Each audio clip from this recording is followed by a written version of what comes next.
This ride takes us through Hyderabad, moving along the city roads during the ride.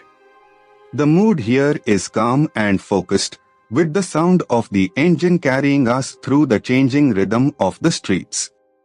Let the road unfold naturally as we settle into this stretch. A little further along, this part of the route shows a grounded side of Hyderabad, where everyday movement defines the street.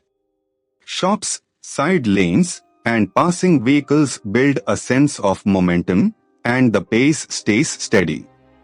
It is the kind of stretch where the ride feels less like a destination and more like a continuous observation.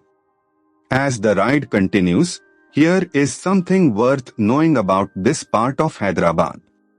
The campus has modern office buildings, convention centers, and commercial spaces. That local detail adds depth to what might otherwise seem like a simple road, and it reminds you that every ride here passes through layers of history and routine. Coming into the next stretch, from the rider's perspective, this section is defined by spacing, timing, and attention. Traffic flows in its usual unpredictable pattern, so every opening on the road matters. The experience becomes less about speed and more about reading the street early, staying smooth, and keeping the ride controlled. Further down the route, as the route continues, the presence of history-old city gives this stretch a stronger sense of place. Landmarks like this help anchor the ride because they turn a moving sequence of roads into something memorable.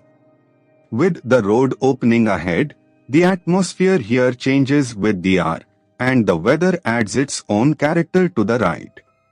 The road noise, light, and movement around the bike all combine into a very specific riding mood. That is what makes city POV footage work best when the narration supports the scene. As this ride through Hyderabad comes to a close, the journey may be simple, but the texture of the road, the city, and the ride itself is what makes it worth watching.